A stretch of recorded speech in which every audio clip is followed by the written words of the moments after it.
तीच माझी पंढरी, देवाच्याही गरजेला लाभला गुरु स्वर्गावरी. बालकाचे अज्ञान गुरु दूर करण्यास धावली, विठू माऊली विठू माऊली, आणि तीच मायेची सावली, आणि तीच मायेची सावली. आदरणीय माननीय व्यासपीठावरील पूज्य गुजन वर्ग आणि येथे जमलेल्या माझ्या बंधू आणि भगिनींनो, आज 5 सप्टेंबर म्हणजेच आयुष्याला आधार, आकार, उकार, ज्ञान देणाऱ्या शिक्षकांचा दिवस आहे, म्हणजे शिक्षक दिवस. आज 5 सप्टेंबर डॉक्टर सर्वपल्ली राधाकृष्ण यांची जयंती. 5 सप्टेंबर 1888 रोजी डॉक्टर सर्वपल्ली राधाकृष्ण यांचा जन्म झाला. डॉक्टर सर्वपल्ली राधाकृष्ण हे भारताचे पहिले उपराष्ट्रपती व दुसरे राष्ट्रपती होते. प्रत्येकाच्या जीवनामध्ये शिक्षकांचं मोल असतं. कुठं ना कुठं हाताला धरून चालणारा बाप असतो, त्याचप्रमाणे आयुष्यामध्ये कसं चालायचं आणि काय करायचं हा सांगणारा शिक्षक असतो. आणि शी म्हणजे शिस्तप्रिय, क्ष म्हणजे क्षमा करणारा, क म्हणजे कर्तव्यदक्ष, या 3 शब्दांनी मिळून बनलेला शब्द असतो तो म्हणजे शिक्षक.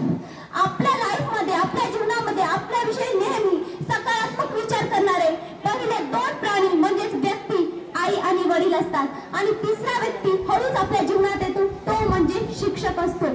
पूर्वी माहित आहे का, खूप जणांना माहिती असेल की त्यांचे आजी आजोबा शिक्षकांना आई वडील आजोबा मास्तर म्हणायचे. आता तसं काही नाही. मास्तर या शब्दावर खूप टीका झाल्या असतील, टिंगल उडवले असतील, काही जणांनी तर जोकर बनवले असतील. बनवलात ना? बनवले. मास्तर म्हणलं की जोक करायचा, हसायचा. अहो, आज माहित आहे का मास्तरचा काय? मा म्हणजे आई. खरं मा म्हणजे आई, तर माझी पातळी, आईची पातळी, आईचा दर्जा त्याला दिला जातो. पुढे बसलेला विद्यार्थी जणू आपला लेकरू आहे असं समजून त्याच्या मनी असतं, आणि आपल्याजवळ काय आहे ते पुढच्या विद्यार्थ्याला दिलं पाहिजे, जणू ते माझं लेकरू आहे असं समजतो. आणि मोठ्यात मोठा कसं करायचं हा विचार त्याच्या मनामध्ये ना नेहमी एका कानामध्ये सतत भरत असतो, तो म्हणजे मास्तर असतो. जसा कुंभार ही जात आहे, कुंभार मातीची योग्य आकार देतो आणि मातीच्या गोळ्याला योग्य आणि सुंदरातलं सुंदर भांड कसा बनवायचा हा कुंभार विचार करत असतो. तसंच विद्यार्थ्याचं जीवन कसं योग्य करायचं हा चांगला विचार ज्याच्या मनामध्ये असताना त्याला मास्तर म्हणतात. आम्ही माती तुम्ही कुंभार, आम्ही माती तुम्ही कुंभार, हवे तसे घडवा, चुकले असता आमचं काही, नवा मार्ग दाखवा, नवा मार्ग दाखवा. खरंच गणितात आहेत खूप कोण, गणितात आहेत खूप कोण, पण बाळ म्हणत पाठीवर हात फिरवतात, कधी मारतात तर कधी शिकवतात. जगण्याचा दृष्टिकोन, जगण्याचा दृष्टिकोन. विद्यार्थी मित्रांनो, प्रत्येक विद्यार्थ्याच्या जीवनामध्ये मास्तराचं मोल असतं. त्यामुळे आपण त्या शिक्षकांचा मान, सन्मान, आदर केला पाहिजे. त्यांच्याशी आपण योग्य बोललं पाहिजे. माहिती आहे, गुरु आणि शिष्य यांच्यामध्ये नातं, अटूट प्रेमाचं नातं, एक धागा बांधली आहे. ती धागा खूप वर्षानुवर्षापासून चालत आलेली आहे, आणि तेच मास्तर आपल्याला मार्ग दाखवतात. म्हणूनच म्हणतात ना, गुरु विना कोण दाखविल वाट. एकदा एका शाळेमध्ये अविनाश भारती सर सांगतात भाषणामध्ये, एकदा एका शाळेमध्ये विद्यार्थ्याने शिक्षकाला प्रश्न केला. हजरीपट माहितच आहे ना, सर रोज हजरी घेतात आपली, तर माहितच असते हजरीपट.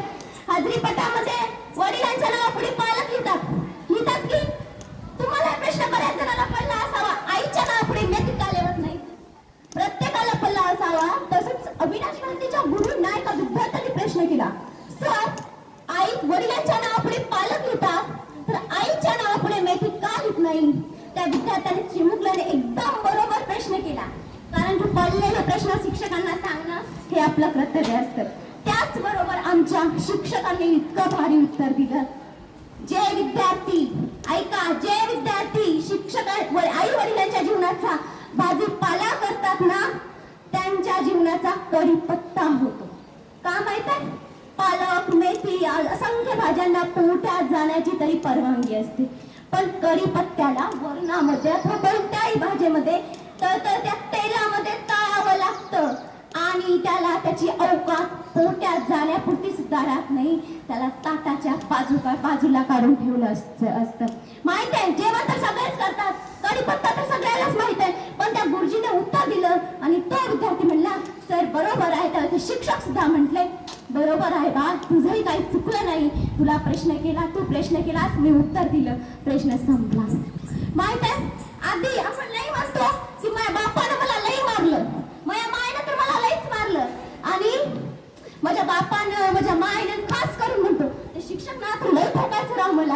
पण माहित आहे, अहो तुम्ही नशीबवान आहात ज्या विद्यार्थ्यांना आई वडिलांचा खास करून मास्तरांचा मार खाला ना, त्या लेकराचं मान आणि त्या लेकराचा कणा कधीच कोणाच्या पुढे झुकला नाही, तो ताठपणाने चालायला शिकला. हेच तर आहे आमच्या गुरुजींचं खास वैशिष्ट्य.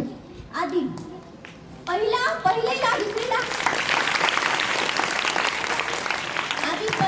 दुसरीला जे ऍडमिशन करायला जायचे आई पहिल्याच्या काळामध्ये पूर्वी, तेव्हा काय म्हणायचे, मास्तर ह्याची टीसी टाकते आम्ही शाळेमध्ये. खरं पण आई जायची, मास्तर याची टीसी मी टाकते या शाळेमध्ये, काहीही करा पण याला असं ठोका सुधारलाच पाहिजे.